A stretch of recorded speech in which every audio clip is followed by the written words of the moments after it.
Good morning to you, Treasurer. Thanks for coming on the program. Good morning, Lisa. Thank you. You must feel like you are just delivering more bad news every day for Australians at the moment.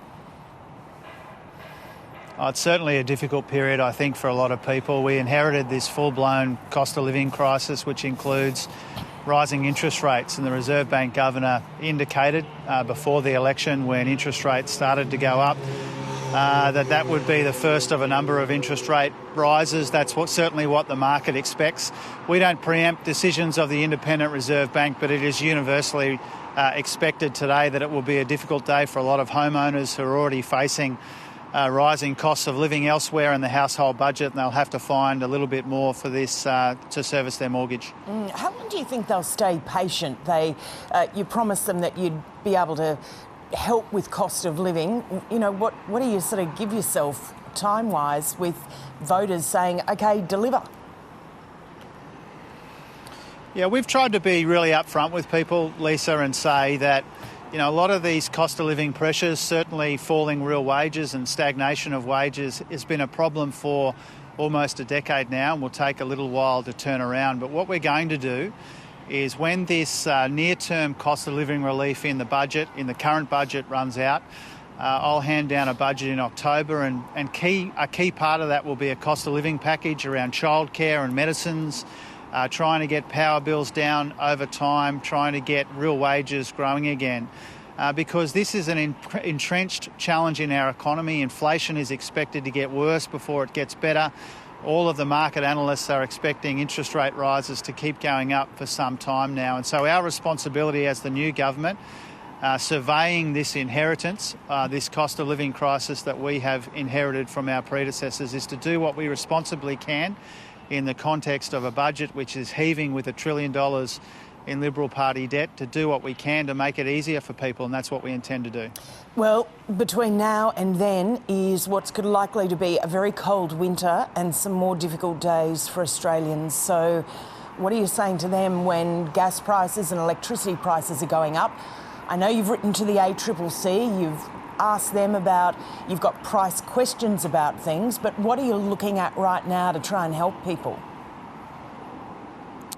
Well, when it comes to the energy markets, there's a range of things going on at once, unfortunately, a perfect storm of conditions.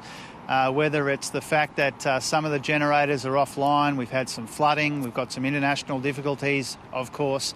But sitting over the top of that is the costs and consequences of almost a decade now of energy policy chaos. And what we want to do by implementing our Powering Australia plan is to introduce some certainty and some resilience into the energy markets so that we can get cleaner and cheaper energy into the system and get power bills down over time. That's our responsibility. But in the near term, whether it's empowering the ACCC to dial up their monitoring of any dodgy behaviour here, to make sure that we've got the right regulations to deal with that based on evidence, whether it's the meetings that the Energy Minister, Chris Bowen, is having with his state and territory counterparts, whether it's the price caps and the guarantees that the regulators have been implementing in welcome ways. These are all the sorts of responsible near-term steps we can take.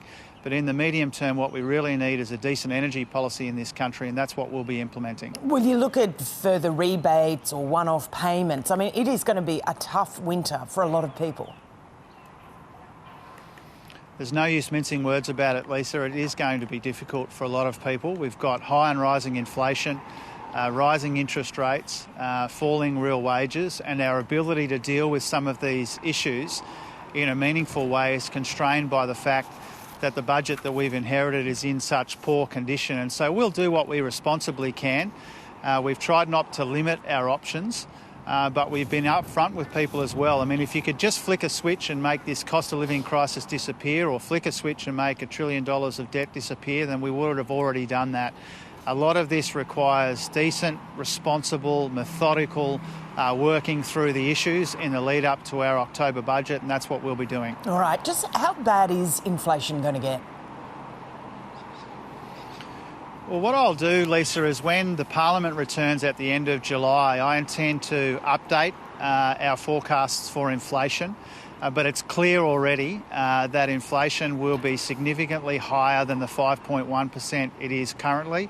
inflation will get worse before it gets better. That's the trajectory that we've inherited. And so I will update those figures when the Parliament returns as part of trying to lead a big national conversation about our economic challenges.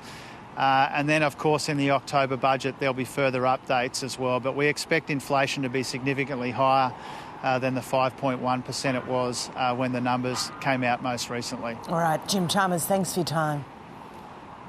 Thank you, Lisa.